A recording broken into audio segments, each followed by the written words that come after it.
Hey, we're back here on the floor in the studio at NICC 2023 in Montreal, and really excited to have Dionne Bowers, Ingrid Wilson, and George Woods, who have just come off a panel talking about DEI and ESG. And if you want to know what DEI is, it means diversity, equity, and inclusion, and ESG means environmental social governance. Did I get that right? Yes. You did. And they're also involved with NIAAIA, which is the National African American Insurance Association. Thank you. And CABIN, which is the Canadian Association of Black Insurance Professionals. So we're going to talk a little bit about DEI and what that means in the industry. But so let's go first. Let's just get the blunt question out of the way. How does the industry stack up right now when it comes to these issues? Who wants to field that one first?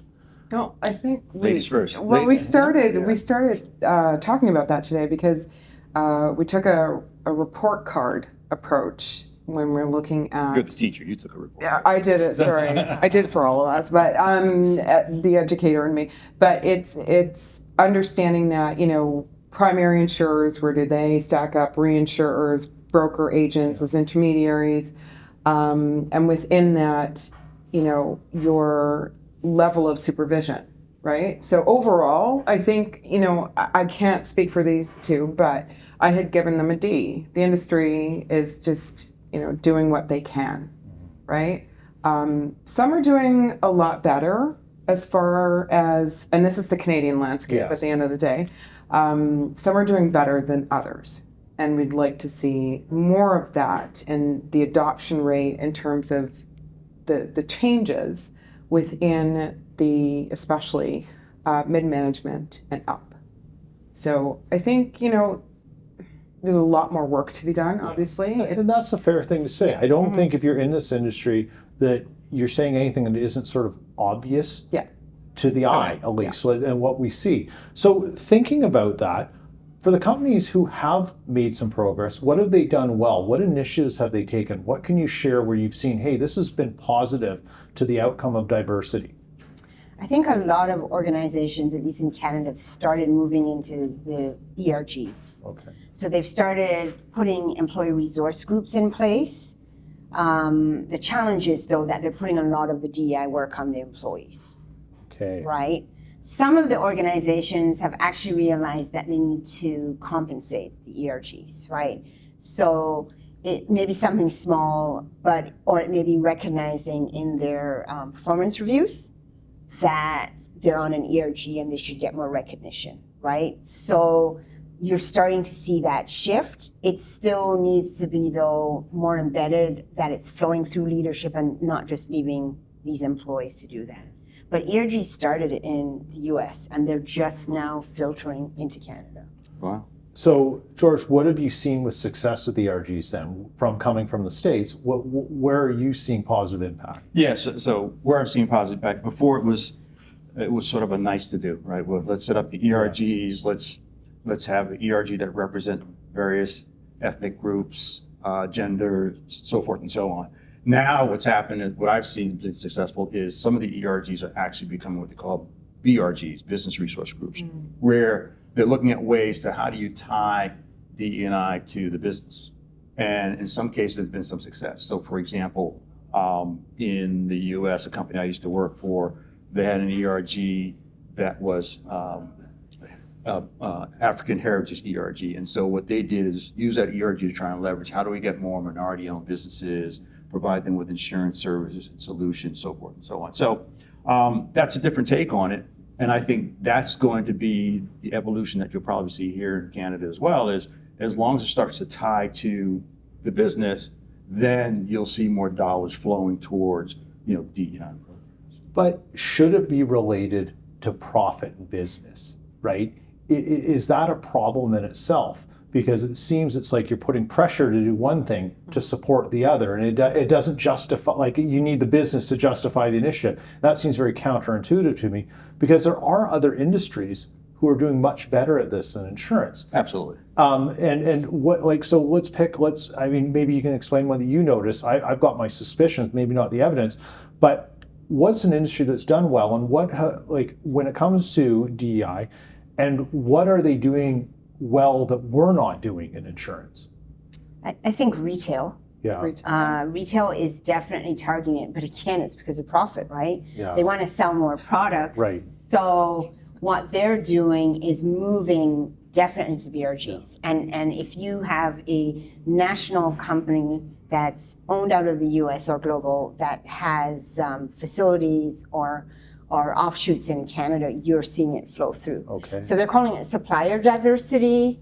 But what they're really doing is recognizing that they can put more products on the shelves for sale to gather those groups to purchase. Right. Right? So it's still profit. I think retail is highly successful as well because as consumers, we just need basic needs. We need food, we need clothing, and all that stuff. So at the end of the day, it's making sure that they're meeting the needs of the consumer. The insurance industry, yes, we have a consumer base, but in Canada, I mean, we only have compulsory auto insurance, right? Habitational or commercial insurance, property insurance, it's not mandatory, right? So you're not addressing everyone's needs. And I think at the end of the day, retail, you're putting people first. Yeah. Right? In the U.S. in particular, the challenge you have, especially in the insurance industry, is that for the most part, most of the insurance is distributed through agents and brokers. So it's not direct to consumer. Yeah. So therefore, you won't have the impact like a retail would have, or even banking, for example, because of that. Yeah. So then let's think about what the industry is doing well, if there are some things. I mean, Dionne, you were honest and said give it a D. Are there some things that where you are seeing companies doing some positive things in Canada right now? Within the industry? Yeah. So I think there's more discussion, right? And I think that's where we have to start. And having these conversations, participating in these podcasts, we need to do more of it, right? It's not a once and done thing. It's never.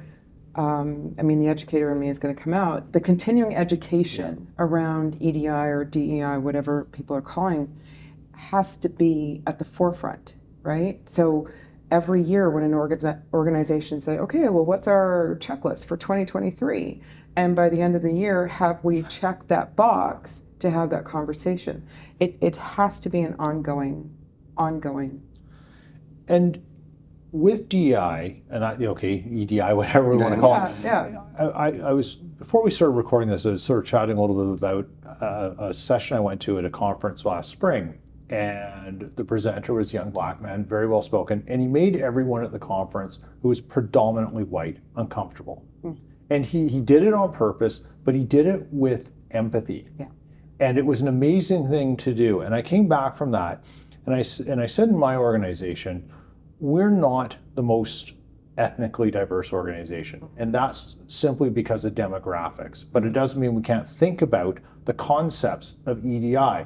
And I said, I can't find people who don't exist, right, that will help have a diversity of ethnicities. Mm-hmm. But I can make us think about inclusion and diversity and equity in all layers of the company. That was the way I tried to adopt it. It was difficult, but to your point, Dionne, you had to say it all the time. It almost became a mantra.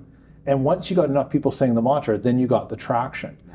That's sort of my story. We're talking to you guys. So let's talk a little bit about Cabot. What are you guys doing as an organization to help work with insurance companies then? How are you meeting? How are you pulling companies in to address some of these issues? Yeah, we're doing a lot of professional development. I think we need to do better about talking about what we're doing. We've developed quite a few programs for IBAO, for example, that are embedded in their curriculum. And we do a lot of live LinkedIn webinars, so where we're trying to make the shift, and we do live events with organizations. But I think we're just too quiet about it. But when you walk into a space and one of the organizations has opened the space. I remember I walked in the space and my husband said, there's a lot of black people here in this organization. I said, they're coming from different organizations because this organization opened the door and said, all of you come. And that was massive, right? And what that did is led another organization from the LGBTQ plus community to say, we have the courage now to step up we want to start doing these kind of things as well too. So you can see that it's building that way, which is important. And I think the biggest thing is just making sure that we are bringing certain issues within the industry to the forefront. And I think in 2024, we're going to have a little bit, we're talking about professional development, but making sure that we are intentional. I love the word, right? It's my middle name at the end of the day, but being intentional about why we're doing it. This isn't about, stirring the pot or anything like that. These are real life issues that are affecting the consumer and how they purchase insurance, for example, right? Yeah, So, that's a things very like good that. point. And that's some of our courses. Yeah, They're very exactly. specific to customer service. So how would you as a broker interact with an individual from different cultures who wants to buy insurance? Yeah. This is full confession, years ago when I had my own brokerage, struggled mightily with that. And we were originally our primary location was in a very Eastern European diverse area, but that's easy. And then it became a very South Asian diverse area. And we realized that we weren't able to help people. And I think that's the one, so we're talking about different industries. And I always say in insurance, if you don't want to help people, you're probably not going to be very good at it. No, Amen. that's right. You have to fundamentally want to help someone with their well-being. That's right. And we realized not only were we not able to help them, they were unsatisfied because they weren't getting the help they were seeking for. And we had to sort of look inwards and say, why aren't we dealing with this in the right way? Right. It was a very humbling experience. So you have to sort of admit some biases to yourself and say you have them. You don't think you do, but you do. Until you're faced with it. Until you're faced with it. And we should feel uncomfortable about this. Because as my wife always says, she's the smarter of the two of us, nothing changes until you're uncomfortable. 100%. That's true. And no matter what your challenge is. When it comes to CABIC and NICC, are you guys integrating sharing information, strategies and stuff too? Are the organizations combined and how do you work together? You want me to take that? You go. Okay, there we go. So actually, how we actually partner with CABIC is that we were trying to make a chapter in Canada, in Toronto. And so our initial foray was to work with Dionne and some others as well as Ingrid to build a NICC chapter in Toronto. So we had success in helping some colleagues that came over from London. They used to come from London. They come to our conference every year, and we kind of helped them with bylaws, structure, so forth and so on. So that's how it all came about. Okay. So I feel like, NICC, we were like their incubator, and then we gave birth. Yeah. And we're so proud of what we see. And our goal is to make sure they don't make the same mistakes we made. Right. Our organization's been around for 26 years. Yeah. We've got 24 chapters across the U.S. And so now for us to try to help them accelerate their growth. And I think they've done a fantastic job in a short period of time. So Thank in that process, how many chapters or members, are you covering the whole country now in Canada? Are you looking to sort of explore opportunities with people? So if people see this and they say, hey, I want to get involved, they can reach out. So where are you looking to grow? So we've had provinces and territories express an interest. And I think what we really have to focus in on is our footprint in Ontario. Ontario is the bigger base between Ontario and Quebec, right?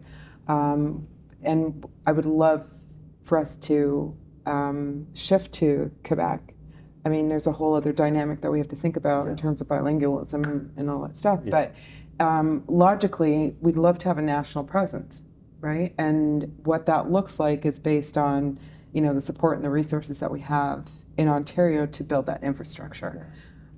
So it's relying on NICC, it's relying on other grassroots organizations to say, what is that? And I think why we gel well is because we're sharing best practices, we're bringing each other to different conferences, right? That's right. So you spoke at our conference. Right. So a couple of us are going to Columbus next month to work with NICC's conference as well. So having that reciprocal arrangement, the relationship having those touch points, it's made it a smoother transition. And when we decide that it's going to be a shift to the west or the east or whatever it looks like, then we can engage and say, well, how did you do it? They'll with call the me Uncle states George. and Uncle George. We call him Uncle George. Yeah. They're calling So you just Uncle want to George. pick up the phone and say, what did you do? Yeah. So Columbus is an interesting place, and I don't know why I know this about it, but it is a bit of an insurtech hot spot. There's a lot of entities coming out of Ohio in general, in the Columbus area, that are really growing insurtech. That's right. When we look at the landscape insurance, we've talked a little bit more about the traditional carrier distribution channel. Are there other areas in the ecosystem, whether it be in adjusting, whether it be in restoration and things like that need the same sort of push to diversity? Yeah, I would say so. And I know one of the things that we looked at NICC is we try to figure out how can we appeal to the various entities that exist. For example, the independent agents, those individuals that have their own business that are adjacent to the insurance industry. It could be, for example, there's one person that has a translating company, and their clients are insurance companies. Claims adjustment, so forth and so on, consulting. And so it's for us, it's been great to try and figure out, okay, because one thing, once you create an organization and it's a membership organization, how do you make sure that you offer the services and meet the needs of your membership? Right. So you'd be working with the Big I then? Yes. Yes. Yeah. Has IBAC expressed any sort of, you had reached out? No. But Sort of the equivalent to the Big I. So Peter Braid's here, put him on the hot spot. Okay, do it. But there you go. Maybe we need to make an introduction. Yeah. But it would be a very interesting sort of opportunity to have the National Association take a position and sort of promote some of the needed message Yeah. to get out there. And I mean, we tapped into FSRA.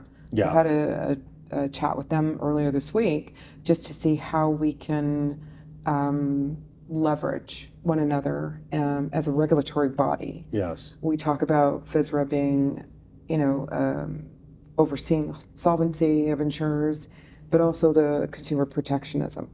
So how does that work when it comes to insurance and marginalized communities? Yes. So figuring out how that works and how we can bring FSRA on board to partner and get that message out. That's a very interesting thing, and my brain jumps around fast. I'm going to get this wrong. But I met a gentleman, and we did a podcast together. His name is Nestor Del Segundo, I think was his name. And he started an insurance company designed for Spanish Americans. Because he felt they were marginalized and were persecuted against. He literally used the word in their auto rating. And he said that we can do better. Yeah. And you create, I should remember the company. But a wonderful insurtech story. And I think he was based in New Jersey. He's a very smart man.